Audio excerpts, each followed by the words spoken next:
अस्सलाम वालेकुम स्टूडेंट्स। आज हमने जो अपना नेक्स्ट टॉपिक डिस्कस करना है जो कि मोस्ट इम्पॉर्टेंट टॉपिक है, लॉन्ग क्वेश्चन के लिहाज से भी पूछा जाता है ये। और ये क्या है, इलेक्ट्रोलिटिक सेल और गैल्वानिक सेल में डिफरेंस। ठीक है, ये हमने डिटेल में ये सेल्स जो है वो डिस्कस कर लिए हैं। अगर आपने वो लेक्चर्स मिस कर दिए हैं तो बिल्कुल आप जाके उनको चेकआउट कर सकते हैं। ठीक है, टॉपिक का नाम लिखिएगा बायोकेमिस्ट्री विद कंसेप्ट, तो आपको जो है वो टॉपिक मिल जाएगा। ठीक है, और आज हम अपना जो है ये डिफरेंस वाला टॉपिक देख लेते हैं कि हमने डिटेल में अगर इन लेक्चर्स को सुना हुआ है, ठीक है, इनको पढ़ा हुआ है, तो फिर हमारे लिए इन दोनों में डिफ्रेंशिएट करना कोई मुश्किल बात नहीं है। ठीक है, तो इसको जो है बिल्कुल हम स्टार्ट करते हैं। आपने बिल्कुल अपने नोट्स जो है वो कंप्लीट रखने हैं साथ साथ, ताकि आपको जब आप रिवाइज करें तो आपके लिए कोई इशू ना हो इसको याद करते वक्त। ठीक है, ओके, और इसको जो है वो क्लियर करते वक्त। और इलेक्ट्रोलिटिक सेल, सबसे पहले मैंने हेडिंग्स लगा दी हैं। ठीक है, आप चाहें तो यही हेडिंग्स अपनी बुक के ऊपर मार्क कर लें, बेशक इसके स्क्रीनशॉट ले लें। ठीक है, या फिर इसको जो अपने रजिस्टर पे नोट डाउन कर लें, जहाँ पे भी आप केमिस्ट्री के नोट्स लेते हैं। ठीक है, तो यहाँ पे है कंसिस्टेंस। सबसे पहला पॉइंट है कंसिस्टेंस का। ठीक है, यानी कि किन किन चीज़ों पे आपका इलेक्ट्रोलिटिक सेल और गैल्वानिक सेल कंसिस्ट करता है। ठीक है, क्या क्या पार्ट्स है जिसके ऊपर इलेक्ट्रिक या आपका इलेक्ट्रोलिटिक सेल और गैल्वानिक सेल, जो कि हमने काफ़ी डिटेल में डिस्कस किया है, वो कंसिस्ट करते हैं। ठीक है, तो सबसे पहली बात तो this consist electrolytic cell consist on one complete cell connected to a battery. ठीक है, इसका तो आपको पता ही है कि इस इलेक्ट्रोलिटिक सेल के अंदर जो होता है वो एक कंप्लीट सेल होता है। ठीक है, जिसके अंदर 2 इलेक्ट्रोड्स लगे होते हैं। ठीक है, और इसके अंदर जो है वो आपने सोल्यूशन के अंदर इन इलेक्ट्रोड को डिप किया होता है। ठीक है, उसके अलावा हमने इसको बैटरी के साथ कनेक्ट किया होता है। ठीक है जी, जो बैटरी के पॉजिटिव टर्मिनल के साथ है वो एनोड है, जो बैटरी के नेगेटिव टर्मिनल के साथ है वो कैथोड है। ठीक है, उसके बाद हम इसके अंदर जो है वो रिएक्शन को स्टडी करते हैं। ठीक है, कहाँ पे ऑक्सीडेशन हुई है, कहाँ पे रिडक्शन हुई है। ठीक है, वही हम स्टडी करते हैं। ठीक है, और यहाँ पे एक बैटरी के साथ इसको कनेक्ट किया हुआ है। ठीक है, इस तरह की इसकी कंस्ट्रक्शन होती है। लेकिन अगर गैल्वानिक सेल को देखा जाए तो गैल्वानिक सेल में क्या होता है कि 2 हाफ सेल्स होते हैं। ठीक है, यहाँ पे एक सिंगल सेल है। ठीक है, जिसके अंदर इलेक्ट्रोड्स जो है वो मौजूद है, हमने डिप किए हुए हैं उस सोल्यूशन के अंदर। ठीक है, उसको हमने बैटरी के साथ कनेक्ट किया हुआ है इलेक्ट्रोड्स को। ठीक है, और बैटरी के जिस टर्मिनल के साथ वो अटैच हैं उन्हीं की बेस पे हमने उनको पॉजिटिव या नेगेटिव साइन दिया है, और उसी बेस पे हमने उनको नाम दिया है, पॉजिटिव को एनोड का और नेगेटिव इलेक्ट्रोड को कैथोड का।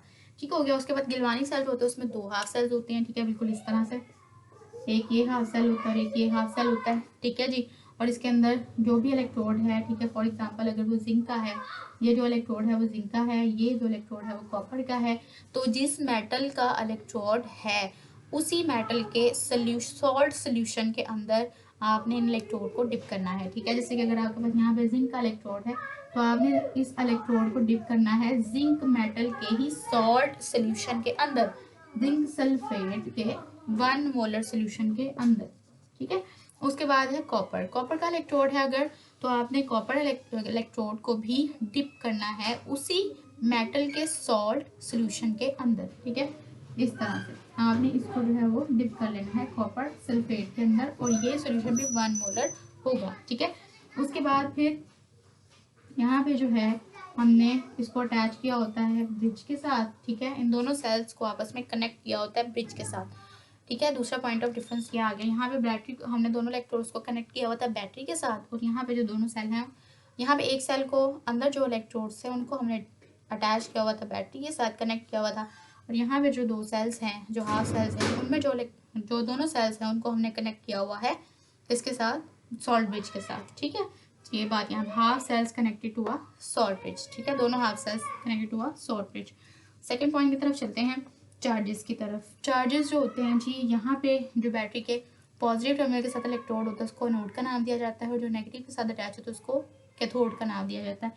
तो यहाँ पे एनोड के ऊपर होता है पॉजिटिव चार्ज और कैथोड के ऊपर होता है नेगेटिव चार्ज। ठीक है, जबकि अगर गैल्वानिक सेल में देखा जाए तो वहाँ पे जो एनोड है, ठीक है, यहाँ पे भी हमने बैटरी अप्लाई की होती है बाहर की तरफ। ठीक है, इस तरह से ये सारी बैटरी हमने भी अप्लाई की होती है।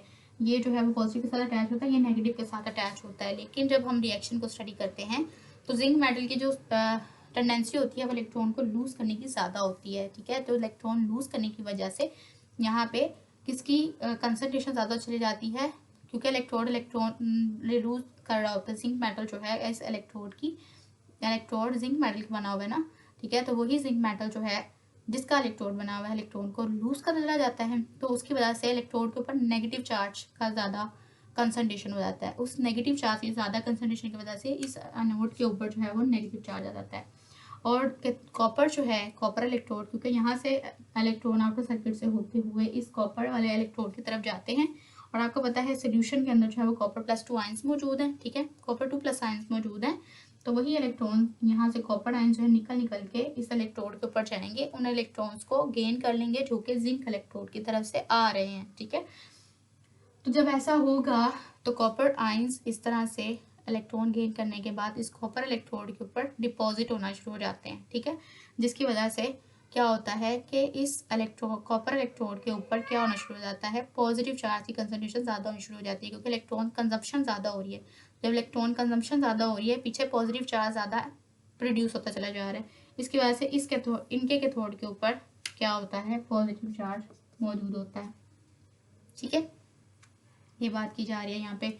तो इसलिए एनोड के ऊपर जो है वो नेगेटिव चार्ज होता है और कैथोड के ऊपर पॉजिटिव चार्ज होता है, ठीक हो गया। उसके बाद फिर इलेक्ट्रोलिसिस की बात की जा रही है। इलेक्ट्रोलिसिस में क्या होता है कि जो आपका इलेक्ट्रोलाइटिक सेल होता है ना, उसमें हमने डिस्कस किया हुआ इलेक्ट्रोलाइटिक सेल में कि नॉन स्पॉन्टेनियस रिएक्शन होता है।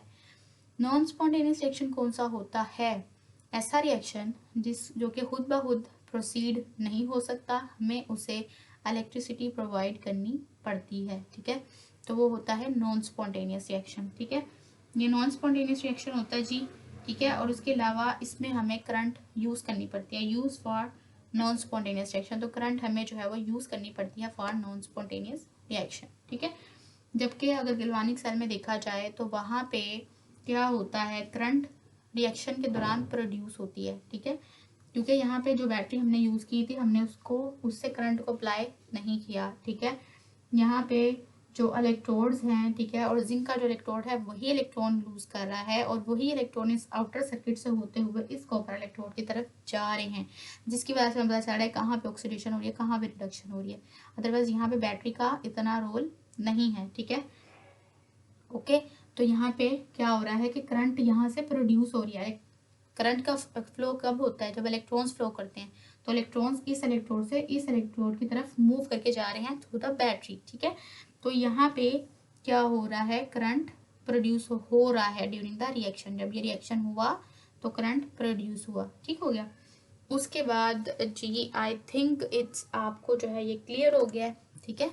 यही 5-6 पॉइंट्स थे, हमारे 4 पॉइंट्स थे और बहुत ही इम्पॉर्टेंट ये पॉइंट्स हैं और बिल्कुल आपको क्लियर होने चाहिए, ठीक है। पीछे से अगर आपने इन दोनों के लेक्चर्स को जो है वो सुना हुआ है बिल्कुल तवज्जो के साथ, तो आपके लिए कोई डिफरेंस करना कोई इतना मुश्किल नहीं है। आई होप मैंने पूरी कोशिश की है कि मैं पीछे से भी थोड़ा थोड़ा रिवाइज करा दूं और मैंने कराया भी है, ठीक है। और आपको अगर कोई भी कन्फ्यूजन है तो आप वीडियो को रिवाइंड कीजिए और वहाँ से लेक्चर को दोबारा सुन लीजिए, ठीक है।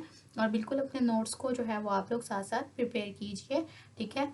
और एफर्ट पसंद आई हो मेरी तो लाइक ज़रूर कीजिए, ठीक है। Thank you so much for watching.